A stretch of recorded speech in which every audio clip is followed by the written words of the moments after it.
Hello and welcome to your in-depth weekly horoscope forecast for week commencing the 30th of December for the Sun or the Ascendant. If you've yet to subscribe to my channel, I'd be honoured if you did so now.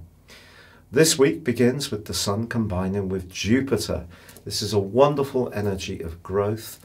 We had it last week, but they're still together on Monday and Tuesday. So this is a really wonderful combination to have to bring the curtain down on 2019.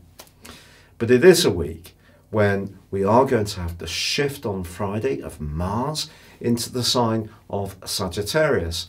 Now, it has been going through the sign of Scorpio, which it governs over the previous 5.5 weeks before this week.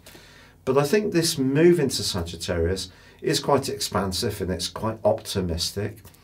But the energy that's building up is very much focused on the sign of Capricorn, with the stellium that's developing in that sign. And of course, Saturn and Pluto are getting ever closer together, ready for the exact conjunction which begins on the 6th of January, but peaks in its absolute entirety on the 12th in that alliance that we've all been speaking and thinking about on the 12th of January. But this week, Venus and the Sun are actually forging, Venus in the sociable sign of Aquarius, are actually forging a semi-sextile to Neptune. So our ability to tune into others is actually going to be really crucial, particularly as when this new year begins, the moon is going to be alongside Neptune in the sign of Pisces. So that's a very perceptive rendering influence. It's asking us not to ignore how we feel, how we might get an instinct about something. So that's an energy that can really guide us throughout 2020 if we think of this as being our solar return overview forecast. But also, I feel that this influence of Neptune can make us much more mindful of those who are less fortunate, of perhaps being more concerned with making sure that any desires we have for success and ambition and status and more material push, which comes through this Capricornian guise, is tempered by a more spiritual dimension. So that's something we really can gain. But also at the turn of the year, Jupiter and Mercury are in a glorious combination, and they are angling across to Uranus. So thinking outside the box is going to be especially important. But the interesting thing with Uranus in the sign of Taurus, as it has been since last March, and of course there was that 5-month sojourn in 2018 from mid-May to mid-October.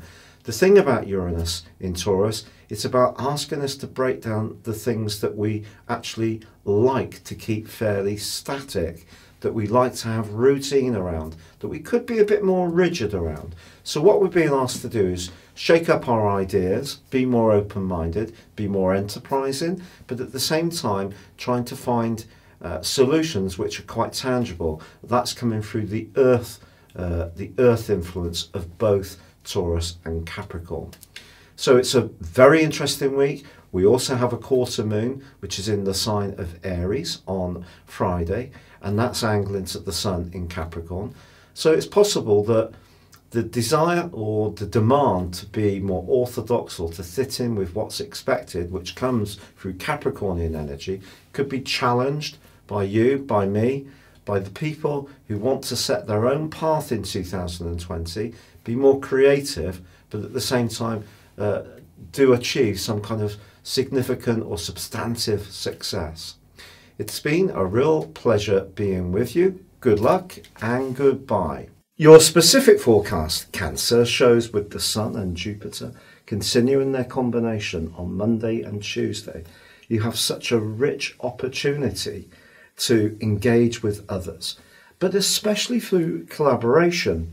Even if you're someone who's quite cautious about joining with another person, be it around a hobby, a business idea, or perhaps just cooperating more with a colleague, or around a romantic dimension, I do feel that the stars are giving you an awesome platform to thrive. But the way to get ahead is through being very open-minded and flexible about the type of person that you can link with. And that means being a little bit less guarded to make the most of this. Now, on Friday, we do have a quarter moon, and if you are going to be thinking carefully about applications for jobs, how you might fit in with the world at large, don't try too hard. You have to be yourself. But with Mars moving also on Friday into a very hard working location, if you do want to get fitter and more productive in the early parts of 2020, this will surely help you. It's been a real pleasure being with you. If you'd like to go beyond your zodiac sign and discover what 2020 will hold for you based on your personal birth data of time, date and place of birth, please see the link beneath this video.